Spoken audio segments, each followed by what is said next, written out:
Welcome to Reservations For One. I am Bills. We are back. This week's episode. 2 weeks in a row. We here 2 weeks in a row. I'm telling you, I'm killing it this year.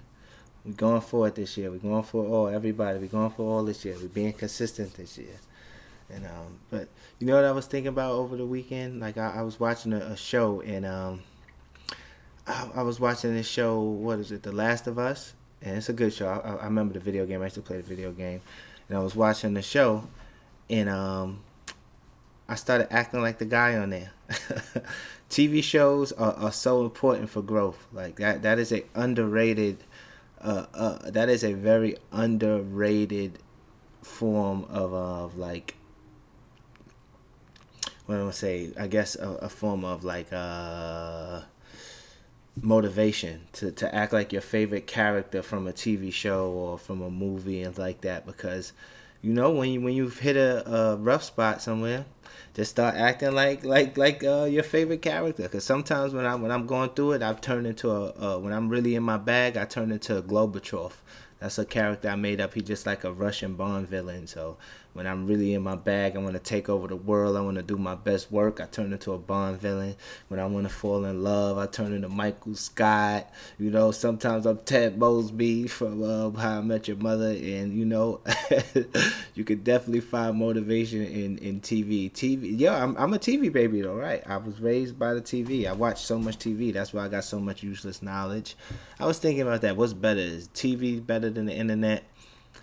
Um, no, because the internet you could get more knowledge, but like TV, if you when we grew up, it was only like certain amount of channels, so you only know what from if you didn't have basic cable, you only know certain stuff from basic cable, and certain stuff in the internet you can search everything. But sometimes too much knowledge is a bad thing because you know it gives you it's too hard to focus on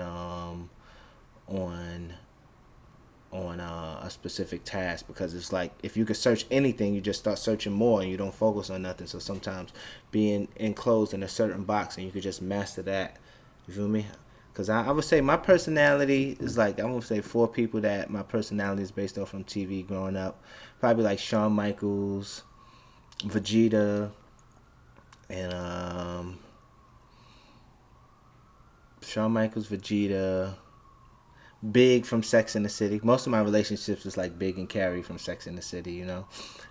Some of them I'm like Carrie though. I'm not gonna lie, it's a couple women that I love and that be breaking my heart, but you know, also a motivation. So I thank them for that. And I would probably say either Wolverine from X-Men is another person. But I tell you, Wolverine was a sucker. He was definitely a hopeless romantic sucker. But he's the best X-Men. Wolverine is definitely the best X-Men. Think about it. And oh, I was doing. Shout out to Mrbeast, yo. This guy, Mrbeast. I never heard of him before, and the first thing I saw from him is that he cured like 1,000 people from blindness, and gave them money. And the only reason I seen it is because I seen people complaining about him doing it, and I went and watched the video, and it was so pure and so kind hearted. I was like, how the fuck could anybody complain about this? Do you know how crazy you got to be to complain? That just proof that you cannot please. It's 8 billion people in this world. You cannot please everybody, because I don't give a fuck if I'm blind. I don't give a fuck if you exploiting me. I don't give a fuck if you make me your child soldier after you give me eyesight. You gave me eyesight. I will kill and die for you. So if you making a YouTube video, people's complaining that he filmed it and he not doing it for that one. When you film stuff like that, I told you, I just realized it last week, it makes you want to, it inspires other people to do stuff. So the people who were complaining, instead of them being inspired and doing stuff on their own, they just want to sit there like, oh, why you doing that? Why you ain't supposed to be doing that? And some of them I seen was like other rich people, and I guess they mad they not doing philanthropy work. But them the motherfuckers is lucky I'm not Mrbeast, because somebody start complaining, I'd be like, oh, I guess everybody, you know, I can't help nobody until these people are gone. Mrbeast could literally start. If he was an evil person, he could just start his cult now, because he could literally tell everybody, look, anything you need fixed, I will fix it, but you cannot let nobody talk bad about me. That's what I'd be doing if I was Mr. Beast. Like, look, oh, this person tweeted something bad about me. Until this person is gone, I'm not helping nobody. So, nah, goddamn, that would sound like I sound like what you call it, like a communist. That can talk bad about the government. I guess everybody's entitled to their own opinion. It's the same thing, like I guess. But I would have never knew about Mr. Beast. So I guess negativity do help though, because I would have never even knew about Mr. Beast because him doing that didn't make my radar. The people talking negatively about him made my radar, and then it actually made me go to his YouTube channel. So he just gained a fan. So I guess negativity spread. So fuck it, it's not that bad of a deal, not that big of a deal, not that bad. But I'm telling you now, boy, it did have me furious. I was furious when I seen somebody complain about it, and then when I watched the video and seen how kind-hearted and nice the guy was, I was like, all right, y'all ODing now. Like, come on, you complaining about this? But that's why I don't really even speak negatively about people though, because negativity spread. Like I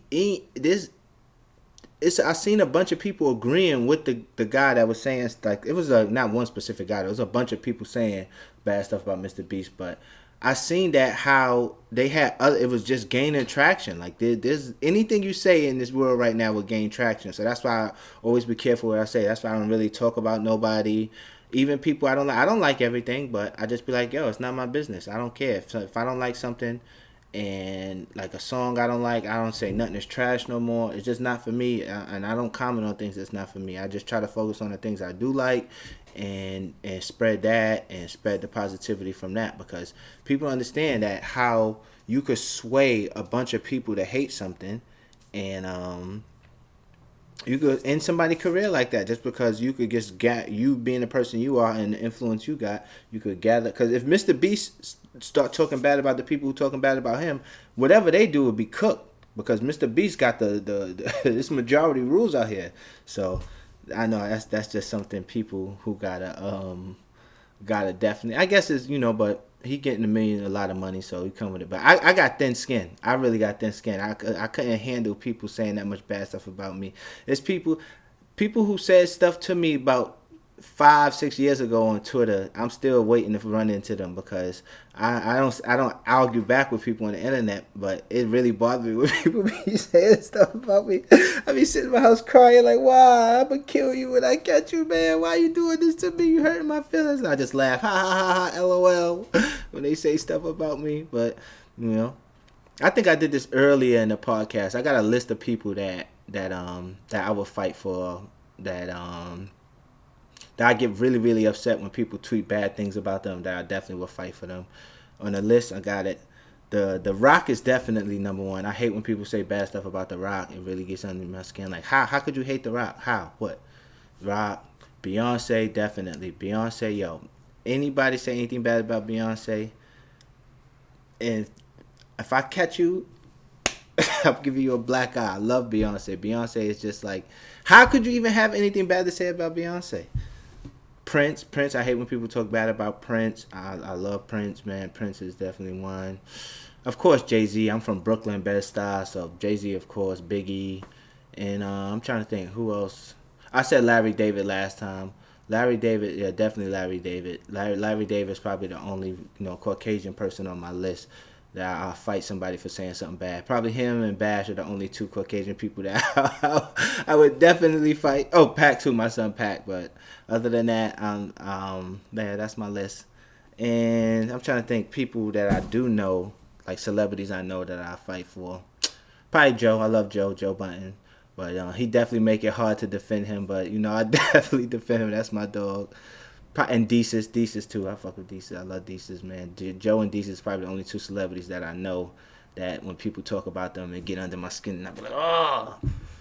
All the rest of the people, I'm trying to think, is there anybody else? No, that's about it.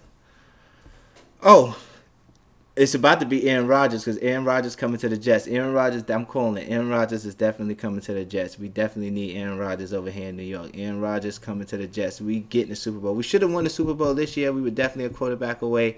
Shout out to the Jets, man. We definitely doing our thing, man. This next year is definitely our year, man. Oh, Kyrie just got traded from Brooklyn.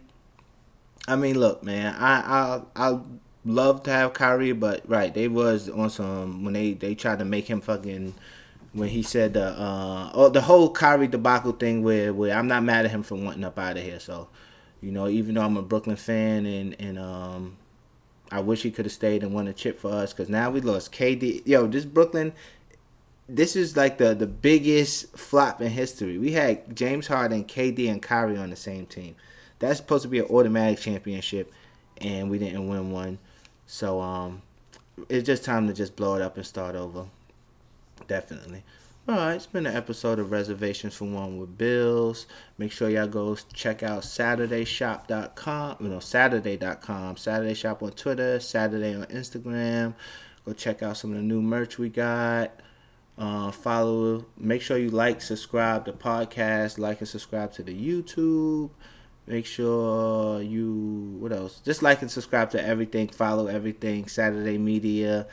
Sad Pit on Instagram, Bbillions on Twitter. That's about it. Oh, next week I'm gonna do a bunch of Ask Sad Pit questions. I got like a bunch of questions we're going through there. So if anybody got any questions, you could just email asksadpit@gmail. I think I'm gonna just read through a full episode of just the questions from there because it's like a bunch of them. I ain't answered questions in damn near 6-8 months. So, all right, we out.